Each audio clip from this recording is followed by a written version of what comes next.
Rare conviction of South Sudan soldiers for rape raises hope. Africa world. First, the soldiers stole their belongings. Then they took their food. On their third and final visit, the woman said, the soldiers raped her and her daughter-in-law until they were unable to walk. What sets these assaults in South Sudan apart from many other rapes by soldiers in the troubled country is this: the women brought the men to court and won.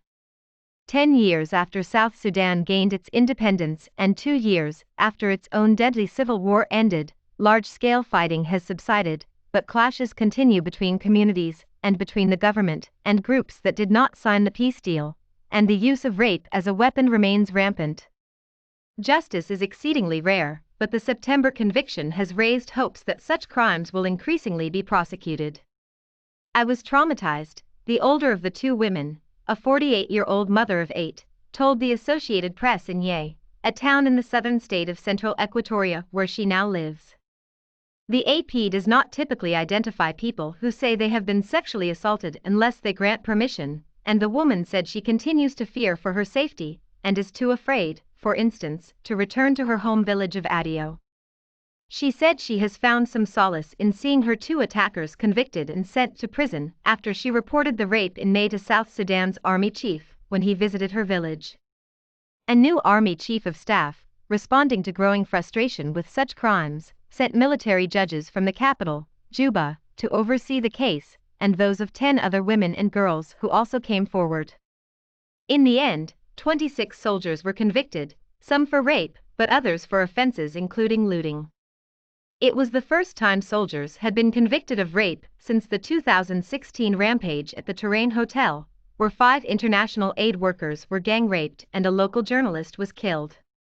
The army hopes the trial will be a warning to its troops. We apologize, we won't let it happen again, and we'll arrest people who do it, said Michael Machar Maluel, head of civilian military relations for the army in Central Equatoria State. A government spokesman did not respond to a request for comment.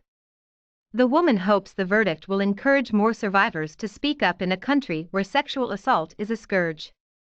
Some 65% of women and girls in South Sudan have experienced sexual or other physical violence, the United Nations Children's Agency said in 2019. Between July and September, the UN reported an 88% increase in conflict-related sexual violence from the previous quarter, even as overall violence dropped. It said there were more than 260 violent incidents in total during the period, but it did not specify how many involved sexual violence. The villages around Ye have been hit hard as fighting continues between government forces and the National Salvation Front, which did not sign the peace deal. Civilians say they are caught in the middle, with women often accused by soldiers of supporting the rebels, and assaulted, especially if their husbands aren't around. In February, 3 women and a 14-year-old girl were raped by soldiers about 40 kilometers, 25 miles, from Ye, according to a report by the independent body charged with overseeing the implementation of the peace deal. 1 woman was gang-raped while held at gunpoint, the report said. When the AP visited Ye in December, civilians and soldiers said the situation was improving, and there had been fewer reports of sexual violence since the trial. The once bustling town and nearby villages are slowly returning to life after the war. Yet some residents said they feel as unsafe as ever. A group of women walking home from the market said they hide their food in the bushes, worried that hungry soldiers will steal it from their homes.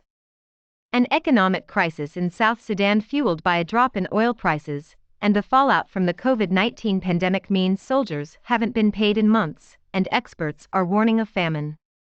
Rights groups have hailed the recent case as important, but only a first step, and are pushing the government for more accountability.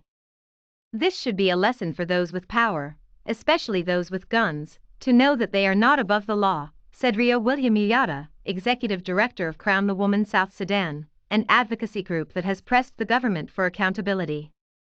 A hybrid court is meant to be established as part of the peace deal to try people accused of committing wartime atrocities, but implementation is slow.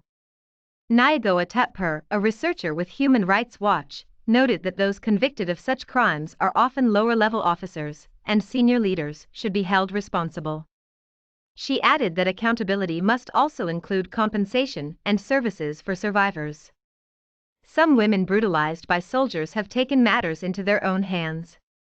In 2017, Mary Pony said she watched soldiers decapitate her father and gang rape 3 of her sisters until they died, before she was assaulted herself. She has written a book about her experience in the hope that it will be a small step toward reconciliation in her country. I want the civilian population to be confident in the army, and the army to be able to protect our women and girls, Pony said. Women are living in silent fear, not able to open up about things they went through.